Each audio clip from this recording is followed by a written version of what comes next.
Okay, Shalom. Okay, I'd like to give all praise, honor, and glory to Yahweh, Bashem Yahweh Shai, Barakat Yahweh, Barakat Yahweh Shai, Barakat Yahweh, Barakat Yahweh Shai, Barakat Yahweh, Bashem Yahweh Shai, Barakat Wakakadash. Okay, double honors to the apostles of Great Millstone, our elders of GMS. And salutation and peace and blessings to the hopeful elect of the children of Israel, people of faith base. Okay, Israelite foreigners. Okay, the fellow laborers. The Akim of Great Millstone, and the Aqua that's humbling yourself to learn this word. All right, now let me make this a quick one, real quick, to butcher this bullshit that Jake, Jake just makes it up as he go along. He's just making things up as they go along, man. Not knowing that the scripture says, "Follow not the ways of the heathen." And the topic here is on dreadlocks. All right, on dreadlocks. Well, dreadlocks was going into it. I'm not gonna go into it. Maybe I should, but I'm not gonna go into it. But dreadlocks itself was a heathen custom from Elamites, those rats that they call East goddamn Indians. So give me a second here. I'm trying to find something. Okay, here we go. So let's read a little bit of this here. It says, dreadlocks are more than just a symbolic statement of disregard for physical appearance, but Eastern and Western traditions hold that bodily, mental, and spiritual energies mainly exit the body through the top of the head and the hair. If the hair is knotted, they believe the energy remains within the hair and the body. You see the logic. It says if the hair is knotted, not nappy as hell, unmaintained. It's pretty much what not. You know what? Let me do this. Let me do this instead. Here we go. I'm just looking up this word knotted. Here we go. Knot. Nothing come up. Knot comes up to tie. It ain't knot. And dreadlocks aren't tied. They do tie the dreadlocks themselves. All right, but knotting.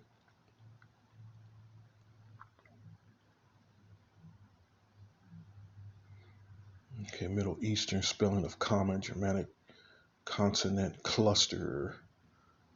Come on. Okay. It's not giving you nothing here. No surprise. Okay, here we go. Intertwining of ropes, cords.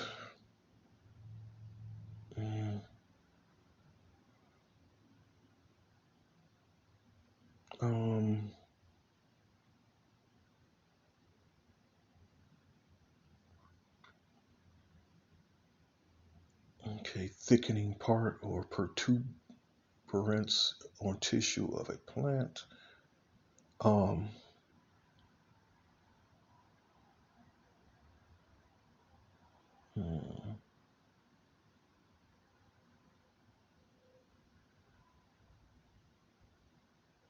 It doesn't give you anything here. So let me go back to what. Okay, so it says here, if the hair is knotted, they believe the energy remains within the hair and the body, keeping a person more strong and healthy. An excellent example from Western tradition is biblical Samson. In Western tradition, listen, an excellent example from Western tradition, which Western tradition is falsehood, is biblical Samson, whose unsurpassed strength was lost when Delilah cut off his 7 locks of hair. In classical India, all students on the spiritual path were directly enjoined by their scriptures to develop dreadlocks as a means to detach them from physical vanity and aid them in the development of bodily strength and supernatural mental and spiritual powers, which nothing scriptural about that. Again, learn not the ways of the heathen. Follow not the ways of the heathen. What's the scripture that I'm specifically thinking? Is it in Deuteronomy Let me get this. Let me find this real quick.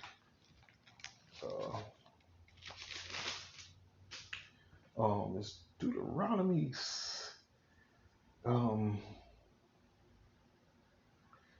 It's 17 or 18. Let me try this. Let me find this.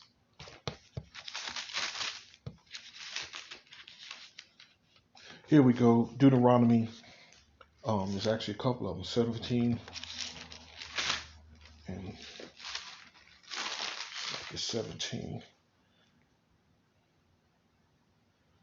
If there be 7:18 and 2 says, if there be found among you within any of thy gates which the Lord thy power giveth thee, man or woman that have wrought wickedness in the sight of the Lord thy power in transgression of his covenant, it goes on to bring them that man or woman and stone them till they die. But I'm going to read 18 and 9. When thou art come into the land which the Lord thy power giveth thee, thou shalt not learn to do after the abominations of those nations. Again, learn not the ways of the heathen. So where they're getting this from, this butchering this, the account with Samson. Samson took the vow of a Nazarite, which going into Numbers 6 and 1. And the Lord spake unto Moses, saying, speak unto the children of Israel. Okay, it mentions nothing of the other nations, all right? And say unto them, when either man or woman shall separate themselves to vow a vow of a Nazarite, to separate themselves unto the Lord, he shall separate himself from wine and strong drink, and shall drink no vinegar or wine, or vinegar of strong drink, neither shall he drink any liquor of grapes, nor eat moist grapes or dried. All the days of his separation shall he eat nothing that is made of the vine tree, from the kernels even to the husk.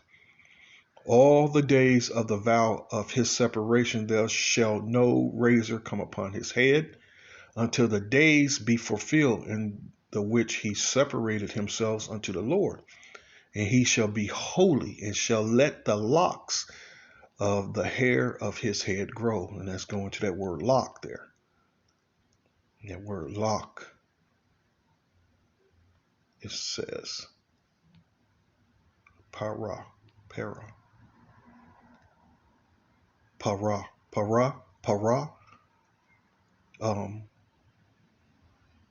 Hair, long hair of head, locks, leader. So it's not giving it to you there. Let's go to Judges, the account with Samson, dealing with Samson. All right.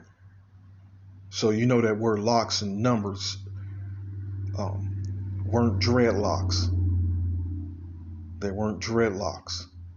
Okay, this is the account with Samson. And Delilah said unto Samson, hitherto thou hast mocked me and told me lies. Tell me wherewith thou mightest be bound.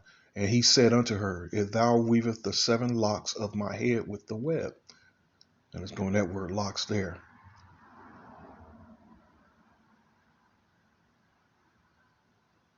Okay, this lock here is Lakfa. Strong's H4253. Machlafoth. It says braid, lock, plait of hair, braid. So, I mean, clearly, you know, dreadlocks are unclean. I mean, come on, man. You letting your shit nap up? No grooming whatsoever. You know. And you know, Yahweh Shem Yahushua is all about cleanliness. Clean. I can't even say it. Tongue twister at the moment. All right. So just wanted to put a cut to this madness that these niggas is still pushing and still believing, man. Okay. Shalom.